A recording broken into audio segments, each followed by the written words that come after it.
Hoy vamos a ver algo similar a esto.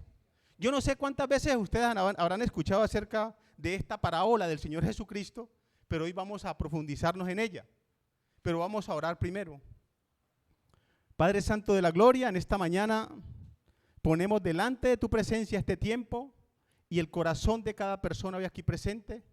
Te rogamos pues, Señor, seas tú hablando en nuestras vidas en esta mañana y que sea tu Espíritu Santo obrando en cada corazón para que tu palabra haga efecto en nuestras vidas. Padre, y te damos gracias por darnos la oportunidad, el privilegio de poder abrir tu palabra en esta mañana. Y gracias, Padre, por este espacio, por este tiempo.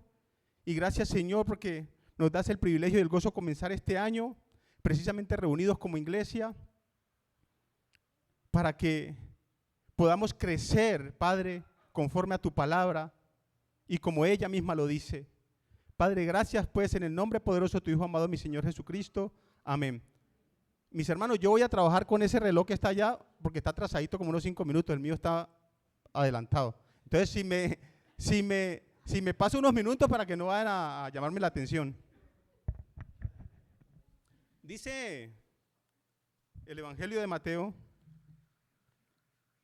el capítulo 13, hablando del Señor Jesucristo. Dice, les refirió otra parábola diciendo, el reino de los cielos, Mateo capítulo 13, versículo 24, dice, les refirió otra parábola diciendo, el reino de los cielos es semejante a un hombre que sembró una buena semilla en su campo, pero mientras dormían los hombres, vino su enemigo y sembró cizaña entre el trigo y se fue. Y cuando salió la hierba y dio fruto, entonces apareció también la cizaña. Vinieron pues entonces los siervos del padre de familia y le dijeron, Señor, ¿no sembraste buena semilla en tu campo? ¿De dónde pues tienes cizaña? Él les dijo, un enemigo ha hecho esto. Y los siervos le dijeron, ¿quieres pues que vayamos y la arranquemos? Él les dijo, no sea que al arrancar la cizaña arranquéis también con ella el trigo. Dejad crecer juntamente lo uno y lo otro hasta la siega, y al tiempo de la siega yo diré a los segadores, recoged primero la cizaña y atadla en manojos para quemarla, pero recoged el trigo en mi granero. Mis hermanos, y les decía, y amigos, que no sé cuántas veces ustedes habrán escuchado acerca de esta parábola, pero vamos a entrarnos en ella en esta mañana. Y comienza diciendo, les refirió otra parábola diciendo el reino de los cielos, el reino de los cielos. Y yo sé que cuando hablamos del reino de los cielos o el reino de Dios, todos nos imaginamos algo, nos imaginamos como un lugar físico, allá donde mora Dios, ¿verdad? Esta palabra reino de los cielos o reino de Dios es igual, es similar tanto en su original como aquí es igual. Aparece aproximadamente unas 100 veces en la Biblia y 32 de ellas aparecen en Mateo como reino de los cielos. Y les repito, reino de los cielos es igual al reino de Dios. Y nosotros pensamos que para llegar al reino de los cielos, entonces un creyente tiene que morir físicamente para poder ir al reino de los cielos. Y el reino de los cielos no se trata de un lugar físico, en esencia, ni se trata de un rey, como decía mi hermano, un rey guerrero o un rey político. Va más allá de eso. Si bien nosotros sabemos que en el tercer cielo que mora el Señor, le llamamos el reino de los cielos, pero va más allá de eso. El Señor Jesucristo enseñó una oración, digamos una oración modelo para que todos, que es el Padre Nuestro. Y dice, venga a nosotros tu reino, venga a nosotros tu reino. O sea que en el Señor Jesucristo, al venir a este mundo, la autoridad de Dios vino a este mundo. Y cuando nosotros hablamos del reino de Dios, el reino de los cielos, es el señorío de Dios en nuestras vidas. Allá en el Evangelio de Juan, en el capítulo 3, el versículo 3, el Señor está hablando con Nicodemo y le dice, bueno, te digo que si no nacieres de nuevo, no puedes ver el reino de Dios. Y en el versículo 5 le dice, si no nacieres de nuevo de agua y espíritu, no puedes entrar al reino de los cielos. Dice, no puedes ver el reino de los cielos y después dice, no puedes entrar al reino de los cielos. Esto tiene una connotación importante. Ver el reino de los cielos es, digamos, de manera espiritual, cuando conoces que a través de Cristo Jesús, tu viejo hombre ha muerto cuando has nacido de nuevo. Puedes ver espiritualmente el reino de los cielos en Cristo Jesús. Y entrar al reino de los cielos es caminar con el Señor, caminar por ese reinado. Mire, la palabra de Dios nos quiere enseñar que el reino de los cielos o el reinado, Dios es el rey. Nosotros, al recibir, al aceptar, al reconocer al Señor Jesucristo en nuestra vida como nuestro Señor y Salvador, entramos y formamos parte de la realeza, parte de la familia. Ahora dice el apóstol Pedro allá en segunda de Pedro, capítulo 2, versículo 9, si no estoy mal. Dice que ahora nosotros ya somos linaje escogido de la familia del rey, de la realeza, real sacerdocio. Queriendo decir con esto que nosotros ahora, como somos familias del rey, tenemos el privilegio de podernos dirigir a él, poder tener comunión con él, porque tenemos ya la membresía. Mire, cuando nosotros reconocemos al Señor Jesucristo en nuestra vida como nuestro Señor y Salvador, tenemos la membresía para pertenecer a la familia de Dios. Por eso nosotros no le decimos hermano a cualquier persona. Solo los que han aceptado y reconocido al Señor Jesucristo en su vida como su Señor y Salvador. Entonces dice, sois linaje escogido, real sacerdocio, nación santa. O sea, un pueblo que ha sido apartado para Dios porque ahora pertenecemos a la familia de Él. Nación santa, real sacerdocio, nación santa, pueblo adquirido, comprado por Dios al precio de la sangre del Señor Jesucristo. Y luego ya dice, para que anunciéis las virtudes de aquel que os llamó de las tinieblas a su luz admirable. Pero lo que quiero es que podamos entender que, mire, la Biblia en algunos versículos nos habla de la soberanía o el señorío de Dios sobre todo, ¿no? Sobre toda la naturaleza, sobre todos los seres vivos, sobre los buenos y los malos. No lo vamos a leer, no vamos a entrar en detalle, pero les voy a dar los versículos. En el Salmo 103, 19, en Apocalipsis 15, 11 y Daniel 4, 3 nos habla acerca del señorío de Dios, del rey sobre todas las cosas. Y en Apocalipsis 20 y en 1 Corintios 15 nos habla del señorío de Dios sobre un grupo de personas, sobre, digamos en este caso, todos los creyentes en un tiempo específico que es el milenio. En el capítulo 17 de Lucas, vamos a mirarlo.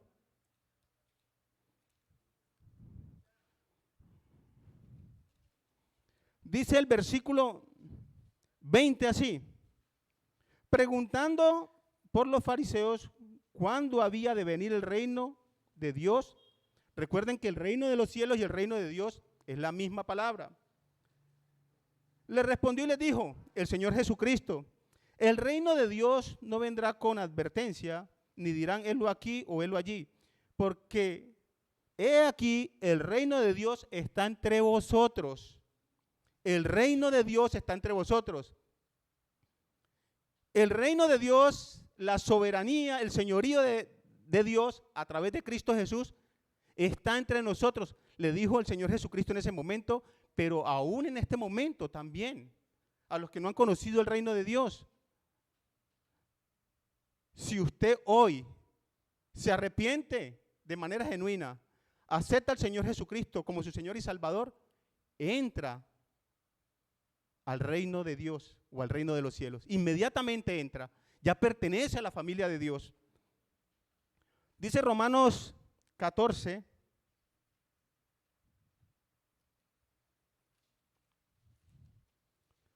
el capítulo 14, dice el versículo 17, porque el reino de Dios no es comida ni bebida, sino justicia, paz y gozo en el Espíritu Santo. O sea que cuando usted tiene el Espíritu Santo de Dios, que lo adquiere, inmediatamente reconoce al Señor Jesucristo como su Señor y Salvador, quiere decir que usted ha visto el reino de Dios o el reino de los cielos. Eso es como cuando nosotros decimos que nos reunimos aquí para alabar a Dios, ¿verdad? Para alabarle, para adorarle, para glorificarle. Lo estamos haciendo aquí, pero realmente esto es una tarea que vamos a tener un día cuando estemos en la presencia del Señor.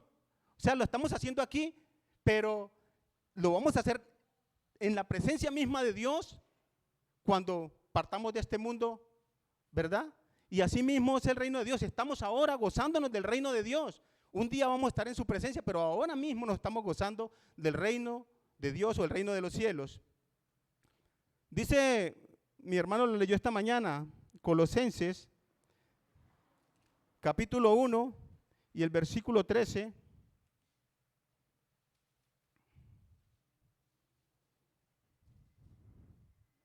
Dice que el Señor Jesucristo, el cual nos ha librado de la potestad de las tinieblas y ha trasladado al reino de su Hijo amado. Y cuando dice que nos ha trasladado, es un presente continuo. O sea, no es que nos va a trasladar, vamos a ir en un futuro, no. Cuando reconocemos al Señor Jesucristo en nuestra vida como nuestro Señor y Salvador, inmediatamente estamos entrando al reino de los cielos. Inmediatamente pertenecemos a esa familia que es tan especial, tan escogida. Y por eso es que cuando decimos que nosotros como cristianos podemos tener comunión con Dios, podemos orarle al Señor, pues claro, porque nosotros ahora tenemos toda esa potestad, esa autoridad desde el momento en que entramos al reino de los cielos. Entonces, mire, no hay necesidad de que usted físicamente muera para ver el reino de los cielos. Ahora, cuando nosotros como creyentes partimos de este mundo, lógico, nuestra alma va a la presencia de Dios. Pero nadie puede decir que en este cuerpo humano, en este cuerpo de debilidad, puede ir a la presencia de Dios, ¿verdad? Absolutamente nadie. Bueno, ustedes dirán, no, pero es que Enoc y Elías fueron al cielo como siempre hemos creído. Yo me voy a apartar un poquito del tema para aclarar esto porque no quiero dejar estas dudas allí, mis hermanos. Y yo sé que algunos podrán rasgar sus vestiduras con lo que voy a decir. Vamos a comenzar este año metiéndole duro a las cosas del Señor. No hay nadie, ningún cristiano, que me pueda asegurar a través de la palabra de Dios que Enoc y Elías fueron en cuerpo a la presencia misma de Dios o al tercer cielo. No hay nadie que pueda decir eso o que diga que la palabra de Dios dice, porque la palabra de Dios no dice eso. Vamos a comenzar por Enoc. En Génesis capítulo 5, versículo 24, ¿qué dice? Que caminó Enoc con Dios. Y cuando dice caminó Enoc con Dios, es lo que nosotros hacemos como cristianos, o deberíamos de hacer como cristianos, caminar con Dios cada día conforme a su palabra. Y luego dice, caminó Enoc con Dios y desapareció porque le llevó Dios. Pero allí no dice que Dios le llevó a su presencia o que fue al tercer cielo. Ahora coloque Hebreos capítulo 11, versículo 5.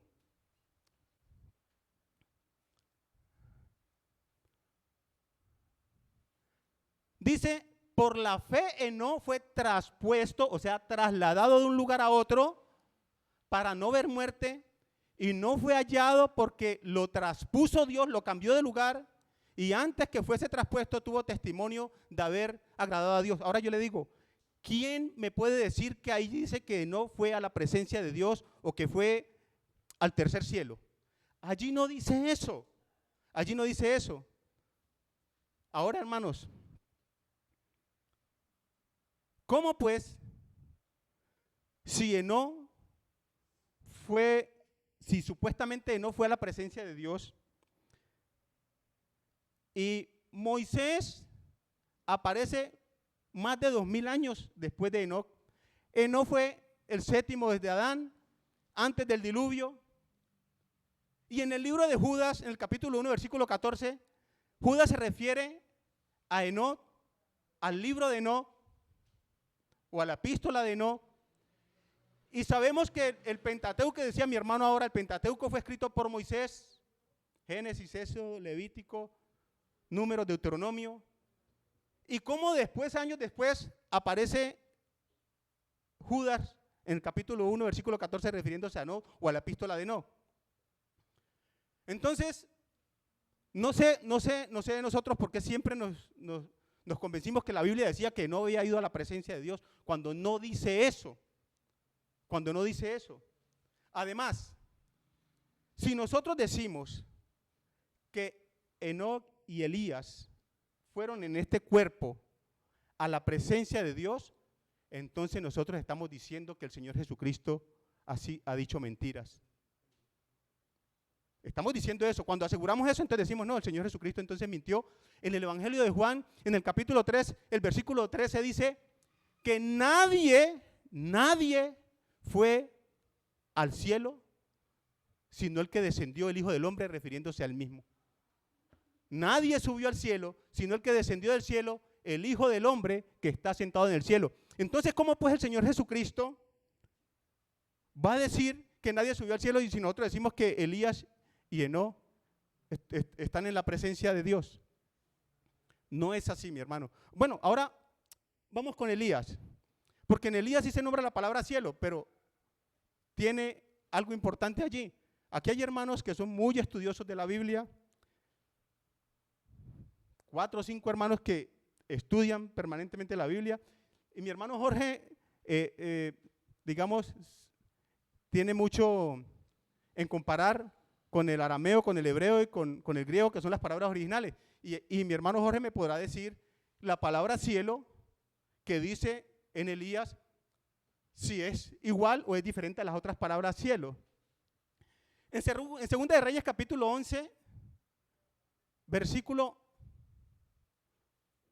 2, algo así, está cuando se fue Elías. 2 de Reyes 2:11, mi hermano, 2:11, cuando Elías asciende en un torbellino. 2 de Reyes capítulo 2, versículo 11.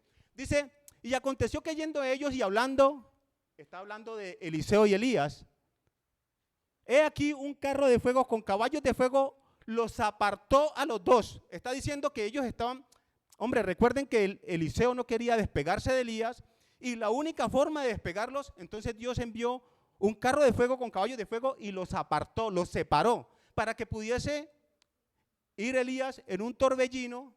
Elías subió al cielo en un torbellino. Y esa palabra cielo que dice ahí se refiere exactamente al firmamento.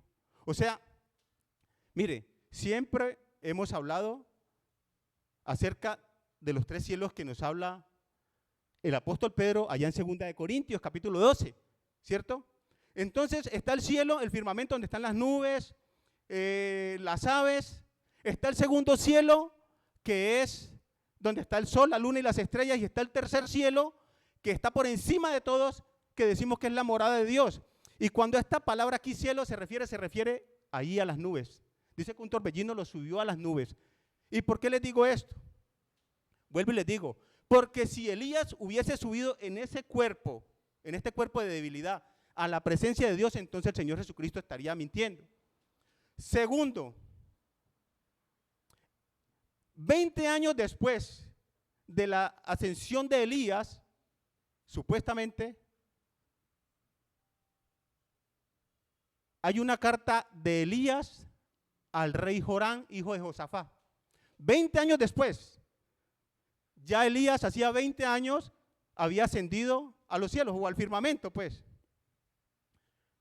Ahora, yo no puedo decirles dónde está Enoc y Elías ahorita, en este momento. Sé que Dios los tiene en algún lugar especial. Yo no, si usted me pregunta, bueno, entonces ¿dónde están? Sé que posiblemente sean los dos testigos que habla ya en Apocalipsis capítulo 11. Sé que posiblemente son esos dos testigos que van a venir allá en el tiempo de la tribulación. Ahora, ¿cómo es posible que podamos nosotros pensar que Enoc y Elías están en la presencia de Dios cuando la Biblia enseña que nadie con este cuerpo de debilidad, con este cuerpo de pecado, puede estar en la presencia de Dios? Porque Dios no tiene relación alguna con el pecado. De hecho, nos enseña en 1 Corintios capítulo 15, el hermano lo leyó ahora, diciendo que, he aquí os digo un misterio, no todos dormiremos, pero todos seremos transformados en un abrir y cerrar de ojos a la final trompeta, porque se tocará la trompeta y los muertos resucitarán incorruptible y nosotros seremos transformados. O sea, nadie en cuerpo puede llegar a la presencia de Dios, nadie, sino en un cuerpo transformado. El único que pudo ir a la presencia de Dios, primero porque no conoció pecado, y segundo, recuerden que cuando el Señor Jesucristo resucitó con un cuerpo celestial, pudo ir a la presencia de Dios. Entonces quiero que eso quede claro, mis hermanos, que no nos sigamos teniendo en la cabeza de que Enoc y Elías están en la presencia de Dios. Dios los tiene en algún lugar. Mire, ¿qué pasó con Esteban? Dios le había dicho que fuera y le predicara al eunuco, ¿cierto? Fue y le predicó, después que le bautizó, dice que Dios lo traspuso, lo trasladó de lado, lo sacó de ahí. Esteban desapareció y fue a dar a otro lado, apareció en un lugar, se llama, apareció en otro lugar. Esteban apareció en otro lugar. ¿Y cómo hizo eso? Bueno, de la misma manera que pasó con Elías y con Enoc, los traspuso a otro lugar. Ahora, en Malaquías dice, voy a buscarlo. Me colabora, hermano, ahí, Malaquías capítulo 4, versículo 5. Posiblemente este sea uno de los que están más seguros de los dos testigos que habla en Apocalipsis capítulo 11. Dice, he aquí yo les envío el profeta Elías antes que venga el día de Jehová grande y terrible. Entonces podemos deducir que es probable que Elías sea uno de los testigos. Y Enoc, porque vuelvo y le digo, no sabemos en qué lugar está, pero Dios los tiene en algún lugar especial. Entonces, mis hermanos, nadie puede ir a la presencia. Ahora, bueno, podemos pensar en el apóstol Pablo y en el apóstol Juan. Ellos fueron a la presencia misma de Dios, pero fueron en espíritu. Bueno, Pablo dice, yo no sé si en cuerpo o en espíritu. Nosotros sabemos que en cuerpo no ha ido. Dice, no sé si en cuerpo o en espíritu, pero que fue a la presencia de Dios donde escuchó palabras inefables que era prohibido decir. El evangelio de Juan, el apóstol Juan, cuando Dios le revela el Apocalipsis, él sí dice que fue en espíritu. Él dice que estaba allá, que estaba en la isla de Patmos y que una puerta le fue abierta. Dice, y estaba yo en el espíritu. Ahora, supongamos una suposición que Pablo haya ido en cuerpo. Bueno, ya no tendría, digamos, efecto porque el Señor Jesucristo, eso pasó después que el Señor Jesucristo ascendió más de 60 años después. Entonces no tendría ningún efecto. Pero estos dos hombres sí fueron a la presencia de Dios en espíritu. Ahora, nosotros sabemos y hemos explicado aquí muchas veces, cuando nosotros como cristianos morimos, bueno, sabemos que vamos a la presencia de Dios. El cuerpo todavía no. El cuerpo llegará un día en que seremos resucitados con nuestros cuerpos transformados a semejanza del cuerpo de Cristo. Pero entonces, quiero que quede claro eso, ¿no? Sigamos, mi hermano, porque estamos hablando era del trigo y la cizaña y nos desviamos un poco. Entonces,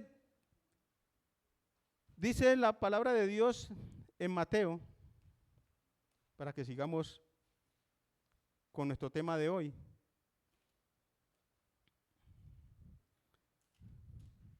Dice, el reino de los cielos es semejante a un hombre que sembró buena semilla en su campo, pero mientras dormían los hombres, vino su enemigo y sembró la cizaña. Bueno, no es coincidencia que después de que el Señor Jesucristo da esta parábola, después dice que el reino de los cielos es semejante, da otra parábola, ¿no? Dice que el reino de los cielos es semejante al grano de mostaza, después da otra y dice que el reino de los cielos es semejante a la levadura en 3 medidas de masa, y luego después de que dice eso, ahora sí da la explicación del trigo y la cizaña. No es coincidencia, les voy a decir por qué. Entonces, el Señor Jesucristo le dice, bueno, ¿qué significa cada una de estas cosas que dio en la parábola? Dice, el sembrador es el Hijo del Hombre, ¿cierto? Que es el Señor Jesucristo. Dice que el enemigo es el diablo. El campo, el mundo. La buena semilla, que es el trigo, son los hijos del reino o los creyentes. La cizaña, los hijos del maligno o del diablo. Voy a hacer un paréntesis ahí en los hijos, en la cizaña, que son los hijos del diablo. Nosotros a veces nos da, podemos decir, pena o no sé qué sentimiento poder llamarle a eso cuando uno le dice a una persona que no ha creído en el Señor Jesucristo que es hijo del diablo. O sea, y usted le dice a una persona en la calle o a su misma familia en su casa que si usted no ha aceptado al Señor Jesucristo en su vida como su Señor y Salvador, es hijo del diablo, no, pues se le salen de la ropa y se gana un cachetadón porque pues eso es como una ofensa. Pero la Biblia dice eso, dice, la cizaña se refiere a los hijos del maligno, ¿y quién es el maligno? Es el diablo. Entonces, mire, en Efesios capítulo 2, estoy haciendo un paréntesis ahí, ¿no? En los hijos del diablo, para que podamos ir. En Efesios capítulo 2, dice que Él nos dio vida cuando estábamos muertos en vuestros delitos y pecados, en los cuales anduvimos en otro tiempo siguiendo la corriente de este mundo, conforme al príncipe de la potestad del aire, el espíritu que ahora opera en los hijos de desobediencia, entre los cuales todos nosotros vivimos en otro tiempo en los deseos de nuestra carne y haciendo la voluntad de la carne y de los pensamientos, y éramos por naturaleza hijos de ira, lo mismo que los demás. O sea, ahora nosotros pues estamos llenos de gozo y de alegría que nosotros, pues nadie nos puede llamar que somos hijos del diablo, porque la gran mayoría de los que estamos aquí hemos reconocido nuestro pecado y hemos aceptado al Señor Jesucristo en nuestra vida como nuestro Señor y Salvador, y nos trasladó. Ya no somos hijos del diablo o hijos de ira, ahora somos los hijos del reino, como estamos viendo aquí en la parábola. Entonces, nosotros vivíamos antes siguiendo la corriente de este mundo. Y en Primera de Juan, capítulo 3, me lo coloca ahí por favor, hermano, para que podamos avanzar, porque en Primera de Juan capítulo 3, el versículo 8, mi hermano Rubén tiene conocimiento de estos versículos de Primera de Juan porque ha estudiado acerca de este tema. El que practica el pecado es del diablo. Yo les digo, ¿quién practica el pecado? Ningún creyente puede practicar el pecado. Pero si usted no es creyente, es más, usted hace las cosas y ni siquiera sabe que es pecado. No es que no sepa, sino que le da lo mismo, no siente nada, no siente remordimiento, no siente arrepentimiento. Entonces lo hace por naturaleza, porque usted no conoce, no ha conocido al Señor. Entonces, porque el diablo peca desde el principio, para esto apareció el Hijo de Dios, para deshacer las obras del diablo. Estamos dejando claro cuando dice que la cizaña se refiere a los hijos del maligno, que es el diablo. Entonces, para que ninguna persona se sienta ofendida cuando se le diga que está o es hijo del diablo porque no ha aceptado al Señor Jesucristo en su vida como su Señor y Salvador. Dice el Evangelio de Juan, mi hermano, por favor, capítulo 8, versículo 44. El Señor Jesucristo hablando con estos fariseos y hipócritas, le dice, hombre, ustedes son de vuestro padre el diablo, les dice.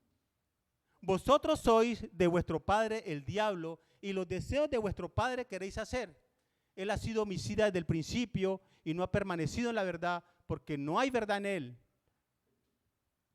A eso le llama el Señor Jesucristo hijos del diablo, a los que no han creído en el Señor Jesucristo.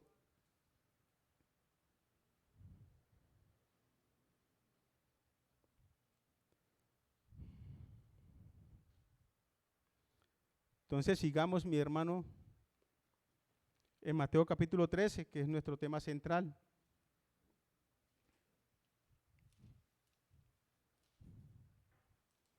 Ahora dice un versículo allá en 2 de Corintios, ¿cierto? Dice, no os unáis en yugo desigual, porque no hay ninguna comunión entre las tinieblas y la luz, entre Belial. Bueno, Él hace la diferencia, la palabra de Dios está haciendo la diferencia entre el que es de Cristo y el que no es de Cristo. Entonces sigamos, ya dijimos que la buena semilla es el trigo, la cizaña, los hijos del maligno,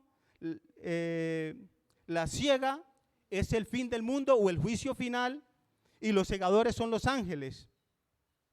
Ahora, cuando el Señor Jesucristo coloca esta parábola, vemos que yo les hablaba ahora de la papachina y la racacha, ¿cierto? Lo mismo pasa con el trigo y la cizaña. Todos sabemos aquí o hemos escuchado en algún momento o se nos ha dicho que el trigo y la cizaña son son igualitas. De hecho, a la cizaña le llaman el trigo falso. Son igualitas, nacen iguales, se levantan de manera igual. Hay una diferencia, que el trigo tiene fruto por dentro, la cizaña no. Y al trigo tener fruto por dentro, entonces el trigo se agobia, ¿cierto? Que es una señal de humillación hacia Dios. La cizaña, como no tiene fruto, permanece siempre erguida, derecha, parada, no se humilla. Y eso hace referencia a los hijos de Dios y a los hijos del diablo.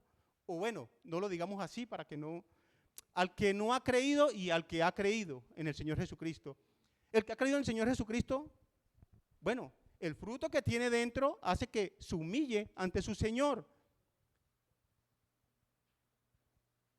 Y ese fruto lo da el Espíritu Santo. Cuando conocemos al Señor y somos sellados con el Espíritu Santo, entonces dice que el Espíritu Santo trae fruto a nuestras vidas. Amor, gozo, paz, paciencia, benignidad, bondad, fe, mansedumbre, templanza. Y todas estas cosas, lo único que nos hacen decir, verdaderamente necesitamos de mi Señor. Yo me humillo ante mi Señor. Dice que estar de rodillas ante Dios es estar de pie ante el mundo, ¿cierto? Y que no hay un lugar más alto para el ser humano que estar de rodillas ante su Señor. Y la cizaña representa a aquellos rebeldes, aquellos que se han rebeldizado, que no han querido reconocer al Señor Jesucristo en su vida como su Señor y como su Salvador. Ahora, ¿el trigo para qué sirve? Bueno, es un alimento especial, ¿no? Y todos los días lo comemos. Hoy lo comimos en el pan. Todos los días sirve para alimentarnos, para crecer, para levantarnos. Y la cizaña, como no tiene fruto, de hecho, dicen algunos hermanos que son más del campo, que digamos la cizaña era un tipo de veneno en ese momento. Y cuando nosotros hablamos de que una persona cizañosa, no han notado a veces que hablamos, esta persona cizañosa, y las personas cizañosas hacen daño, cuando meten cizaña hacen daño. Bueno, a eso se refiere con los hijos del reino o los hijos de Dios y los que no han creído todavía en mi Señor Jesucristo. Entonces, vamos avanzando para que no nos coja aquí la noche. Dice,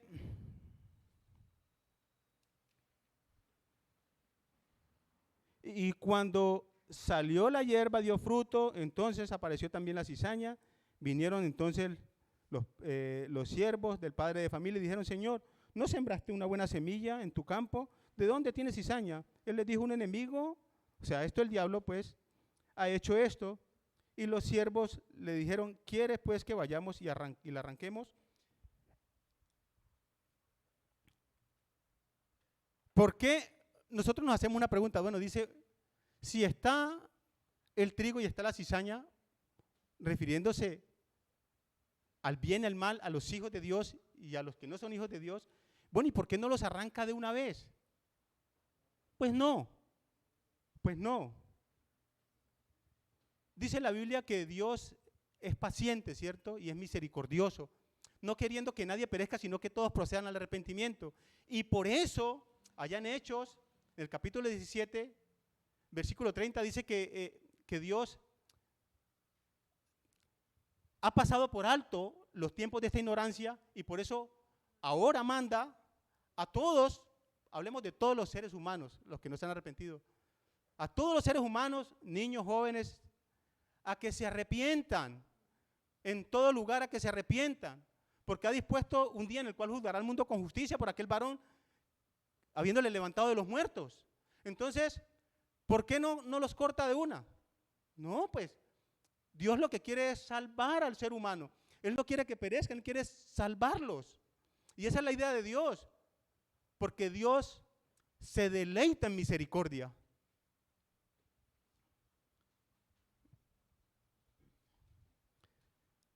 Dice, y Él les dijo: no sea que al arrancar la cizaña arranquéis también con ella el trigo. Deja crecer juntamente lo uno y lo otro hasta la siega, y al tiempo de la siega yo diré a los segadores: recoged primero la cizaña, atadla, echadla en manojos para recoger el trigo en mi granero.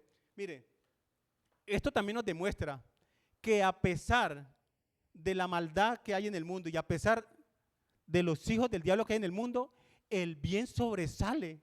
A pesar de todas esas adversidades, el bien está allí, y que Dios conoce a sus hijos porque sabe el fruto que hay en cada corazón. Dios conoce el trigo. Dios sabe quién es el trigo y quién es la cizaña. Él conoce a cada uno de los seres humanos que hay en el mundo. Él conoce cuál es el trigo y cuál es la cizaña. Ahora, esto también tiene que ver con nuestra vida espiritual, adentro, en nuestro corazón. Porque nosotros dentro de nuestro corazón tenemos un trigo y tenemos una cizaña. Recuerden que estamos en este cuerpo de debilidad, en este cuerpo humano, y que tiene una batalla con nuestra vida espiritual. De hecho, el apóstol Pablo dice: digo pues, andad en el espíritu y no satisfagáis los deseos de la carne, porque son contra el espíritu y los del espíritu contra la carne, y se oponen entre sí para que no hagáis lo que queréis. Gálatas 5:16, mi hermano, para que los hermanos los puedan mirar.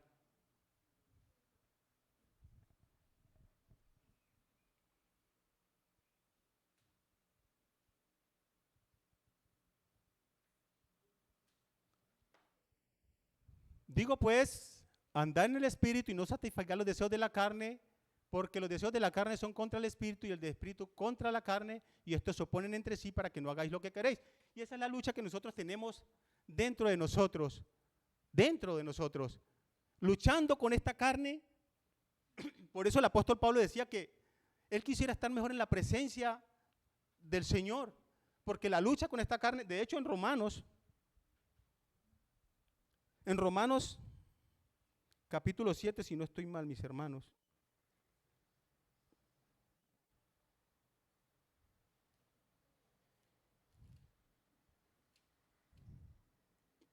Capítulo 7.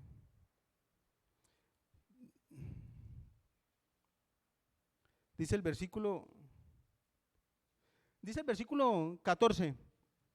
Porque todos los que son guiados por el Espíritu de Dios, estos son los hijos de Dios. Pues no habéis recibido el espíritu de esclavitud para estar otra vez en temor, sino que habéis recibido el espíritu de adopción, el cual clamamos Abba Padre. El espíritu mismo da testimonio a nuestro espíritu que somos hijos de Dios. Y si hijos también, herederos, pero no tengo el que dice que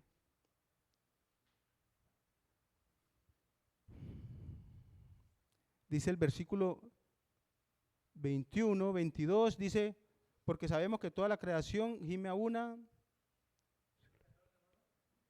7:14, vamos a ver el 7:14, porque todos son guiados. Bueno, no, el apóstol Pablo está hablando acerca de la lucha que tiene él, en su cuerpo con su espíritu. Y que el 17, 7:17, dice, y si sois también, Romanos 7:17, sí. No, es que estaba leyendo, es del 15 en adelante. Mire, porque lo que hago no lo entiendo, es que estaba leyendo en el capítulo 8. Porque lo que hago no lo entiendo, pues no hago lo que quiero, sino lo que aborrezco, eso hago. Y si lo que no quiero, esto es lo que hago, apruebo que la ley es buena. De manera que ya no soy yo quien hace aquello, sino el pecado que mora en mí. Y yo sé que en mí, esto es, en mi carne, no mora el bien, porque el querer el bien está en mí, pero el no hacerlo. Porque no hago el bien que quiero, sino el mal que no quiero, eso hago. Y si hago lo que no quiero, ya no lo hago yo, sino el pecado que mora en mí. Así que queriendo yo hacer el bien, hallo esta ley, que el mal está en mí. Entonces, nosotros también tenemos esa lucha interior de entre ese trigo y esa cizaña que están entre nosotros, hablándonos el Espíritu Santo a nuestras vidas, diciendo cómo debemos andar, cómo debemos comportarnos, pero los deseos de la carne diciendo no haga eso, es por este lado, es por acá. Entonces, es la lucha de nosotros para, poder, ya cuando estemos en la presencia, cuando partamos de este mundo, ya no tendremos esa lucha, ya no vamos a estar luchando con eso. Entonces, mis hermanos, bueno, hay unos versículos, unos ejemplos de por qué no debemos de preocuparnos por las personas que Dios no ha cortado, porque Dios tiene misericordia de ellos, pero no vamos a ver los versículos. Y tenemos lo que termina la parábola en el juicio final. Pero entonces todo esto lleva a una cosa. Les decía que hay una coincidencia entre estas tres parábolas de seguida: el trigo y la cizaña, el grano de mostaza que cae en la tierra, el grano, la semilla que cae en la tierra y la levadura en las tres porciones de masa, queriendo decir que Dios hace la obra desde adentro. Mire, el fruto del trigo está adentro, la semilla cae a la tierra y comienza a hacer su labor desde adentro. Y esta levadura que, digamos, a veces o en el tiempo antiguo significaba pecado, lo que significa aquí es que esta levadura en cada una de las porciones de masa la hizo transformar desde adentro. El reino de los cielos es semejante a eso, cuando tenemos una transformación desde adentro, cuando Dios nos transforma, cuando hemos conocido verdaderamente al Señor Jesucristo y ha hecho la obra en nuestras vidas. A eso es semejante el reino de los cielos, quiere decir con estas parábolas. Ahora, quiero, mis hermanos, que quede claro lo que hablamos primeramente acerca del reino de los cielos y que nadie puede ir allá en este cuerpo físico. Una conclusión. Dice en Hebreos 4:14 que el Señor Jesucristo fue el único que traspasó los cielos. Estamos hablando de tres cielos, ¿cierto? Y dice que él, el sumo sacerdote, en Hebreos 4:14, el único que traspasó los cielos. Entonces, vamos a dejar ahí, mis hermanos, porque pues ya me pasé un poquito. Padre Santo de la Gloria, en esta mañana te damos gracias, Señor, por tu palabra. Gracias, Señor, por los misterios escondidos en tu palabra y que nos ponen a reflexionar en nuestras vidas y que traigan enseñanza para nuestras vidas. Gracias, Padre, por este tiempo, por esta oportunidad. Gracias, Padre, en verdad porque tú eres bueno y hoy nosotros nos sentimos gozosos de pertenecer al reino de los cielos o al reino de Dios, habiendo creído en tu Hijo amado, mi Señor Jesucristo. Padre, gracias pues. Ahora te rogamos, por favor, lleva a cada uno de mis hermanos a sus lugares, a sus hogares, con bien y seguridad. Entrego en tus manos nuestras vidas para que nos sigas guiando y poder caminar con Dios. Gracias pues, Señor, en el nombre precioso de Cristo Jesús. Amén.